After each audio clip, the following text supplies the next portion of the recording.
Oke, assalamualaikum warahmatullahi wabarakatuh. Jumpa lagi dengan saya Isyana. Nah, kali ini kita mentutorialkan bagaimana cara mengganti rantai keteng atau rantai klep pada motor Mio Smile, Mio Soul. Berbeda dengan cara mengganti rantai keteng atau rantai klep untuk di Matic Honda ya. Jadi kalau untuk rantai keteng Mio itu harusnya bongkar total, itu SOP ya. Tapi ada cara cepat mengganti rantai keteng ini dengan cara dipotong dari depan. Ini kebetulan saya bongkar blok deksel, blok headnya, jadi lebih gampang ya. Sebenarnya dari depan juga bisa sih dibuka, dari tutup gear sentriknya itu bisa juga dari sana. Karena ini bongkar blok head, jadi kelihatannya lebih gampang seperti itu ya.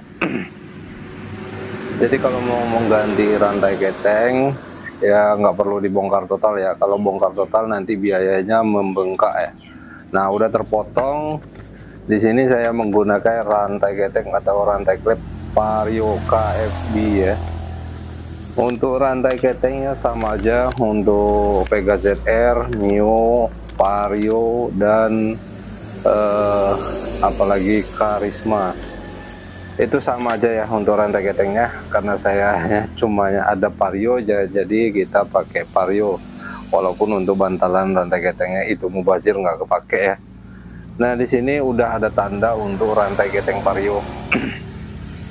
Itu ada tanda hitam, tanda penguncinya, itu kita potong daerah sana aja ya, daerah tanda, supaya nanti nggak keliru pas penyambungan untuk di rantai keteng yang lamanya.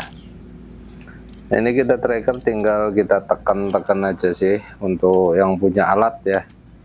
Ini untuk yang punya alat. Kalau bengkel-bengkel ya kayaknya udah wajib lah menggunakan rantai keteng ini ya.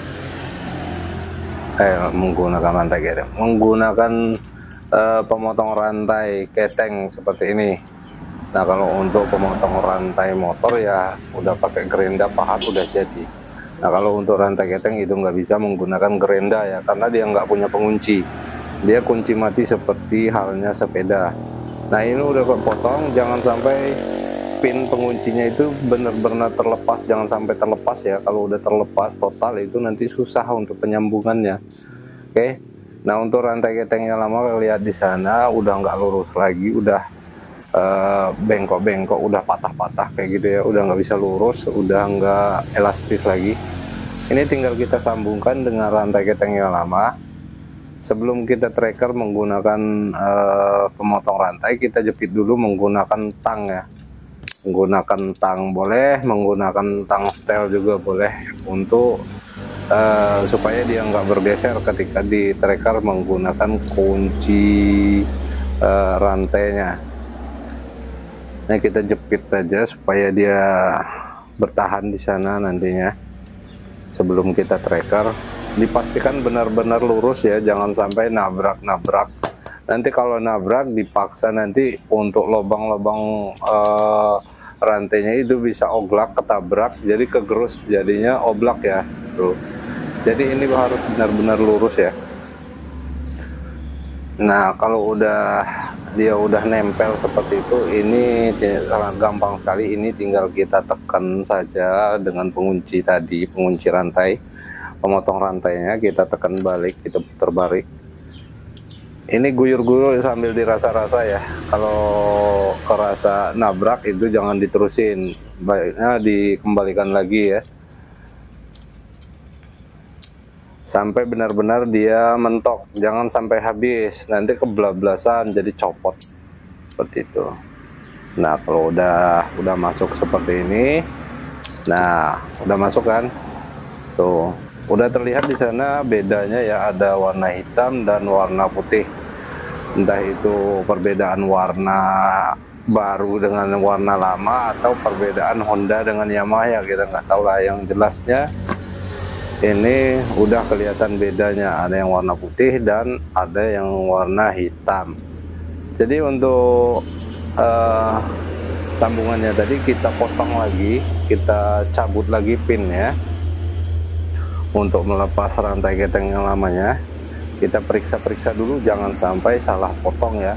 Kalau salah potong nanti salah buang, bisa-bisa rantainya nggak nyampe coy ya. Ini harus benar-benar teliti. Nah, apalagi dengan rantai yang sama, warnanya yang sama.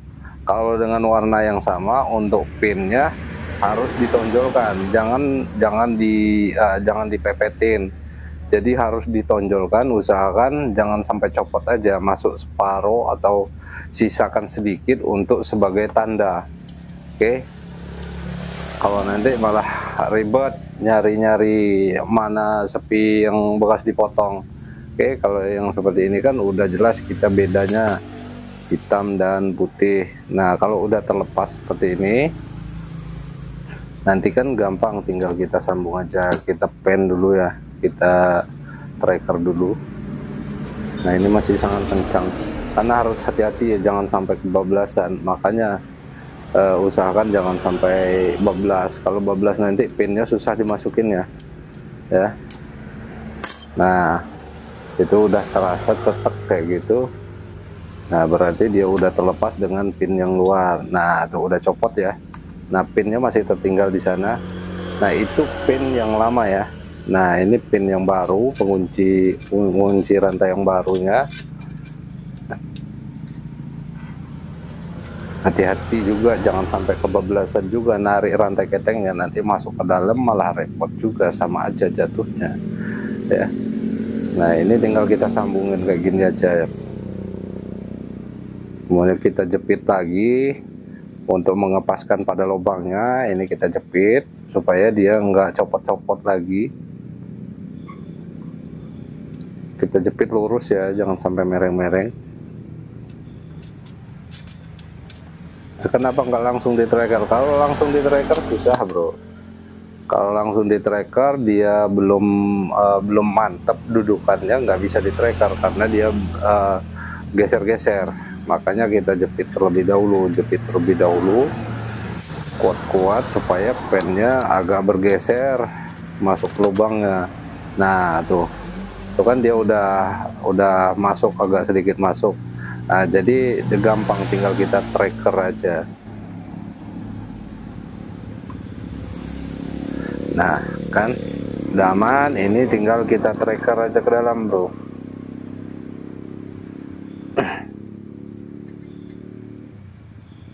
Jadi ini sering saya lakukan ya, biasanya kalau mau ganti rantai keteng, kecuali kalau mau ganti bantalan tensionernya sekalian, yaitu terpaksa kita bukalah bloknya ya, supaya lebih gampang kita cabutnya, karena bantalan yang bagian bawah nggak bisa dicabut. Nah, itu udah terpasang ya, jadi rantai ketengnya udah terpasang ya bro. Nah, kita lihat di sini rapi sekali, ini dijamin aman, nggak bakalan copot ya. Oke. Nah, mungkin sekian dulu saya. Assalamualaikum warahmatullahi wabarakatuh.